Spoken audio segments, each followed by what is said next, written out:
અમદાવાદમાં નશાના દૂષણને ડામવા માટે અમદાવાદ એસઓજી ક્રાઇમ બ્રાન્ચ દ્વારા અવારનવાર મોટા પ્રમાણે કાર્યવાહી કરવામાં આવતી હોય છે.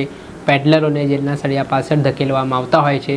ત્યારે અમદાવાદના પોસ્ટ ગણાતા આશ્રમ રોડ વિસ્તારમાં એક પેડલર એમડી ડ્રગ્સ સાથે ઊભો છે તે પ્રકારની બાતમી એસઓજીને મળી હતી. આ બાતમીના આધારે એસઓજીની ટીમ જ્યારે આશ્રમ રોડ ખાતે પહોંચી ત્યારે આ બાબતની જાણ આરોપી જે પેડલર છે મોહમ્મદ હમજા તેને આ બાબતની ભનક પડી જાય છે અને ત્યારબાદ તે એસઓજીના જે પોલીસ અધિકારી અને કર્મચારી છે તેમના ઉપર જીવલેણ હુમલો કરે છે. આ ઘટનાથી પોલીસ અધિકારીઓ એલર્ટ થઈ જાય છે ને કાર ચડાવવાનો જે પ્રયાસ આરોપી દ્વારા કરવામાં આવ્યો છે તે મામલે એસઓજી ત્યાર પછી આરોપી મોહમ્મદ હમજાને ધર દબોચે છે. તેની પાસેથી એમડી ડ્રગ્સનો જથ્થો કબજો કરવામાં આવે છે. અંદાજિત 58 ગ્રામ જેટલા એમડી ડ્રગ્સનો જથ્થો મળી આવ્યો છે, જેની અંદાજિત કિંમત 5.81 લાખ રૂપિયાની આસપાસ છે. આરોપીને 3 વર્ષથી ડ્રગ્સની લત હોવાની પ્રાથમિક બાબત સામે આવી છે. આ ઘટનાને લઈને નશાનો ખર્ચ કાઢવા માટે આ ગેરકાયદેસર નશાના લતે આરોપી ચડ્યો હોવાનું પણ કહેવાઈ રહ્યું છે. આ મામલે શું કહી રહ્યા છે અમદાવાદ એસઓજીના ડીસીપી જયરાજસિંહવાળા તે સામે. ગુરુવારના દિવસે જે એસઓજીની ટીમને બાતમી મળેલી એના અનુસંધાને આશ્રમ રોડ ઉપર અમારી ટીમ વોચમાં હતી. એ દરમિયાન જે મોહમ્મદ હમજા બહેરામપુરાનો વતની છે તે ત્યાંથી પોતાની કાર લઈને પસાર થયો અને અમારી પાસે જે પાકી બાતમી હતી જેથી અમારા જે કર્મચારી છે પોલીસને એને અટકાવવાનો પ્રયત્ન કર્યો તો એને સીધી જ કાર છે પોલીસ ઉપર ચડાવેલી અને અમારો જે કર્મચારી છે એ પડી પણ ગયેલો અને ત્યાર પછી કાર છે એ રિવર્સમાં લઈને પાછળ મારો બીજો જે કર્મચારી હતો બાઇક લઈને એની ઉપર પણ એને ચડાવવાનો પ્રયત્ન કરેલો. આ રીતે એને અમારે જે પોતે પકડાઈ ન જાય અને પોતાની પાસે જે એમડી હતું એ પકડાઈ ન જાય અને ગુનામાંથી છટકવાના ઈરાદા સાથે પોલીસ ઉપર કાર ચડાવી અને આ રીતે પ્રયત્ન કરેલો છે, જેના સંધાનમાં અમે 307 પણ એડ કરેલી છે અને મારી નાખવાના પ્રયાસ માટેની સેક્શન ઉમેરેલી છે.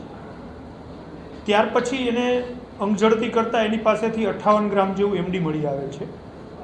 જે એમડી એ જનરલી એનું જે પ્રાથમિક ઇન્ટ્રોગેશન છે એમાં એવું જણાય છે કે એ છેલ્લા 3 વર્ષથી એડિક્શન એને થયેલું હોય એવું લાગે છે અને જેથી એનો જે આ ખર્ચ છે એ કાઢવા માટે થઈ અને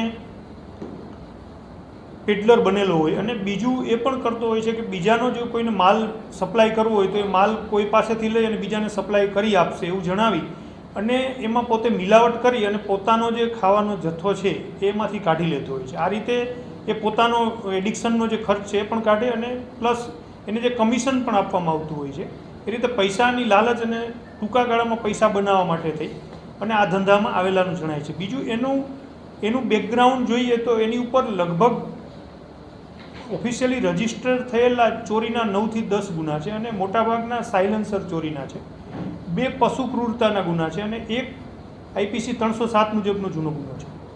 આ રીતે એનો ગુનાહિત ભૂતકાળ છે એ પણ ખૂબ ગુનાહિત છે અને આ પ્રકારની એસોલ્ટ કરવાની ટેવવાળો એવું જણાય છે, જેથી જ એને અમારા પોલીસ કર્મચારીઓ પર ગાડી ચડાવેલ જણાય છે. સર, આ જથ્થો ક્યાંથી લઈ આવતો ને ક્યાં આપવાનો હતો કે પોતે છૂટક વેચાણ કરતો હતો? આ જથ્થો છે એ મકબૂલ પઠાણ પાસેથી મેળવેલ છે અને અમે એનું નામ ખોલી નાખેલ છે એફઆઈઆરમાં. અને આ મકબૂલ પઠાણ છે એનો પણ ગુનાહિત ઇતિહાસ છે અને એ પેરોલ જમ્પ થયેલો છે અને પેરોલ ઉપર જ હાલ ફરાર છે. આ 3 ધોરણ સુધી ભણેલો છે જે મોહમ્મદ હમજા છે અને શરૂઆતમાં છૂટક મજૂરી જેવું કામ, પછી રિક્ષા ડ્રાઇવિંગ અને ત્યાર પછી ચોરીના રવાડે ચડેલ છે અને જેમાં એને જેલમાં પણ અવારનવાર ગયેલ છે. અને ચોરીના ખાસા 10 થી 12 ગુના છે. એ સિવાય પણ એ પોતે બીજા 4-5 ગુના કબૂલે છે, જેથી હાલમાં એવું જણાય છે કે ચોરી કરવાની વૃત્તિવાળો હશે. ડ્રગ્સની હેરાફેરી અથવા વેચાણ કેટલા સમયથી કરતો?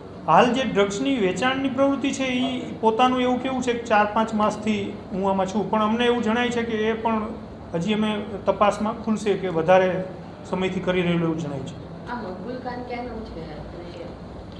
અમદાવાદ સિટીનો છે અને એ આઈ થિંક કોઈ અમારે એ તપાસ બાકી છે કરવાની કે પેરોલ જમ્પ એક કેસની અંદર છે. ઓકે.